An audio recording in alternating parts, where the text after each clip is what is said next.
En direct du Salon du fromage et des produits laitiers dans le stand Bruel et la SAF. Nous serons avec vous pendant 4 jours, régulièrement en direct à la rencontre des producteurs, des clients, de celles et de ceux qui font la filière fromage et qui choisissent de faire confiance à ces maisons que sont Bruel et la SAF. Et nous avons le plaisir de recevoir un producteur de fromage de chèvre. J'ai envie de dire que la maison la SAF n'en a pas tant que ça. Des producteurs de chèvres, c'est Alain Joussaume. Dans le métier, il est connu, j'ai envie de dire, comme le loup blanc. Mais avant de parler d'Alain en tant que tel, du producteur d'aujourd'hui, Alain est né d'une longue lignée de fromagers. Et ce n'était pas garanti au départ parce qu'en fait, l'histoire a commencé dans une région qui n'était pas du tout une région de fromage de chèvre. Exactement. Alors d'abord, petite correction, je suis producteur de fromage de chèvre, fermier. Voilà, ça pour moi c'est très important parce que fermier ça veut dire quoi? C'est fait à la ferme avec du lait cru et de façon traditionnelle. Voilà, ça c'est ma définition à moi. Après chacun l'entendra comme il voudra. Pourquoi? Oui, la Charente qui n'est pas un bassin de production de lait de chèvre et de fromage de façon traditionnelle. On dit Poitou-Charentes pour le fromage de chèvre en général, mais en fait le bassin de production il est un peu plus au nord de chez nous, on va dire 50-60 km au nord de chez nous. Et voilà, donc faire du chèvre en plein pays du cognac, il est vrai que c'était pas gagné au départ pour votre grand-père. C'était pas gagné, et les parents, les arrière-grands-parents sont un peu passés pour des fous à l'époque, oui. Alors, il a commencé son aventure, votre grand-père et votre grand-mère aussi. On va en parler un petit peu parce que je trouve que c'est vraiment sympathique cette idée. Et aujourd'hui, à l'heure où on recherche des idées, où on pense que tout est très compliqué, on se rend compte qu'avec des idées bien positionnées, des envies, de l'entrepreneuriat et de l'huile de coude, on peut réussir à faire de belles choses.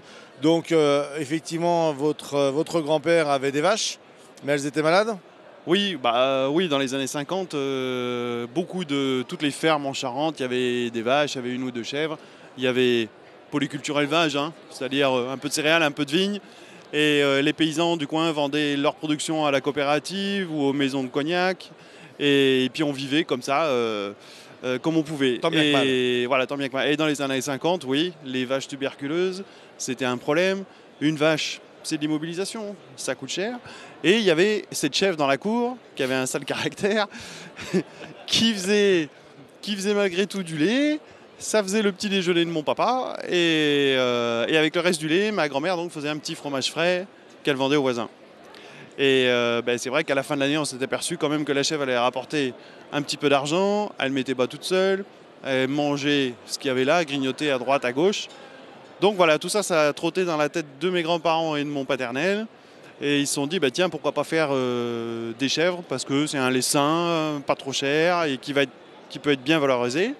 Et puis après, c'est posé la question de la définition du TVA, taxe sur la valeur ajoutée. Où se fait la valeur ajoutée? Alors aujourd'hui, ça paraît simple comme réflexion, voilà. Mais à l'époque, ça n'était pas aussi simple. Et donc la valeur ajoutée se fait dans la transformation. Donc très vite, ils ont décidé de fabriquer eux-mêmes leur fromage.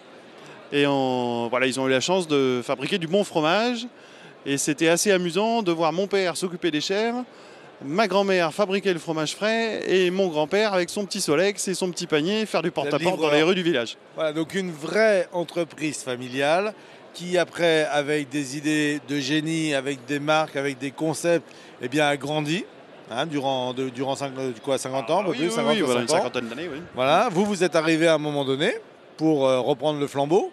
Est-ce que ça a été facile pour, pardon de l'expression, mais un fils d'eux, d'être accepté, d'être reconnu et de reprendre l'exploitation comme ça de manière assez normale, assez logique? Alors reprendre l'exploitation d'une façon assez normale, moi je vais vous dire, j'ai repris l'exploitation, mais pas d'une façon normale du tout, enfin en ce qui me concerne. Quand j'étais gamin, j'avais 15-16 ans, il fallait aller aider à l'élevage de chèvres le week-end. Autant vous dire, quand on a 15-16 ans, on a envie de faire autre chose que d'être au cul des biques. Et j'écoutais, je ne sais pas quoi faire quand je serai grand, mais en tout cas, une chose est sûre, je ne veux pas faire paysan. Et puis, finalement, ce n'est pas le métier d'agriculteur qui m'a amené à l'exploitation, c'est plus l'attirance pour la matière, le lait, le fromage.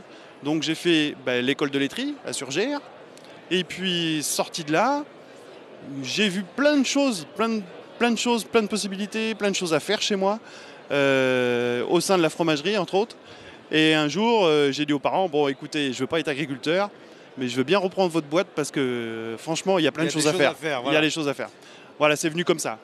Et je me suis installé donc avec ma sœur, Béatrice, qui s'occupait des chèvres. Et moi, ma partie, c'était plus fabrication et vente des fromages. Voilà. Une chèvre dans les années 50, combien de chèvres aujourd'hui? Aujourd'hui, c'est 450 chèvres, à peu près. En termes de sortes de fromages qui sont produits? On a une gamme d'une dizaine de produits. Voilà, alors on est bien connu pour la taupinière et la taupinette, là. Vous en parliez, on est dans aucune zone d'AOC, donc on a développé nos propres spécialités avec ce petit dôme de chèvre cendrée. Et puis à côté de ça, on a des bûchettes, des briquettes. Je fais un petit chèvre qui s'appelle le chardin cendré ou au poivre de Madagascar, qui ressemble à un petit chabichou tout doux, tout mignon, qui a, j'espère, une médaille cette année au concours général agricole, parce que je l'ai présenté, on verra bien.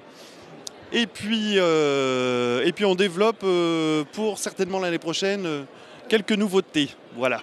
Ah, secret. Donc vos grands-parents venaient au salon à Paris, sous-entendu le salon d'agriculture. Exactement, c'était le salon. C'était le salon pour une distribution assez réservée sur Paris et la région parisienne.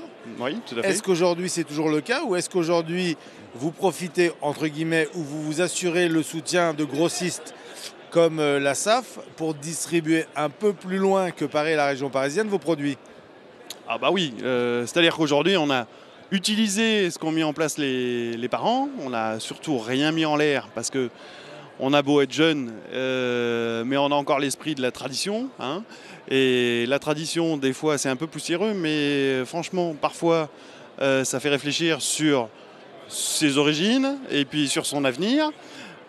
Donc voilà, on est parti de ce qu'il y avait et puis on a essayé de développer. Donc aujourd'hui, on est toujours dans le réseau traditionnel, grossiste, détaillant. Et grâce avec des partenaires comme la SAF, on peut aller un peu plus loin que le périphérique parisien. Et voilà, donc aujourd'hui, la maison Joussaume, c'est 60-70% de son chiffre d'affaires sur Paris, la région parisienne. C'est 10-15% à l'exportation et un peu partout sur le territoire français. Mais toujours dans le secteur traditionnel. Oui. Il y a une volonté de se développer encore. J'ai aucune idée, mais 400 chèvres, ça commence à vraiment faire une exploitation importante. Est-ce que l'offre répond suffisamment à la demande? Est-ce qu'on peut imaginer se développer parce que la demande est supérieure à l'offre? Alors, développement, c'est bien, mais attention. C'est-à-dire que j'ai entendu, moi, il y a une vingtaine ou une trentaine d'années, mais quand on a plus de 200 chèvres, on n'est plus producteur fermier. Bon, je ne suis pas d'accord avec cette idée-là, vous m'entendez bien. Mais au-delà d'un certain nombre de chèvres, le travail quand même est vraiment différent. Je ne dis pas que sur la qualité du fromage, mais voilà, moi, garder mon exploitation dans des mesures, on va dire, humaines, moi, ça me convient. Et après, bon, des voies de développement, il y en a toujours, heureusement. Mais par contre, je veux y aller doucement, sûrement. Pourquoi? Pour garder la qualité. Très bien. Alain Joussaume, merci beaucoup. Je le rappelle, vous êtes producteur de fromage de chèvre fermier. Oui. Voilà, vous êtes des Charentes. Vous êtes l'un des rares producteurs distribués par la SAF. Et donc, vous avez choisi la qualité, vous avez choisi le terroir, vous avez choisi la tradition. Et vous avez choisi la SAF pour le respect de ces éléments, de ces arguments pour répondre aux satisfactions de vos clients. Merci beaucoup. Exactement, merci beaucoup. À très bientôt. Merci. On se retrouve très vite pour d'autres interviews des producteurs, des clients, du réseau de la SAF et de Bruel ici au Salon du Fromage.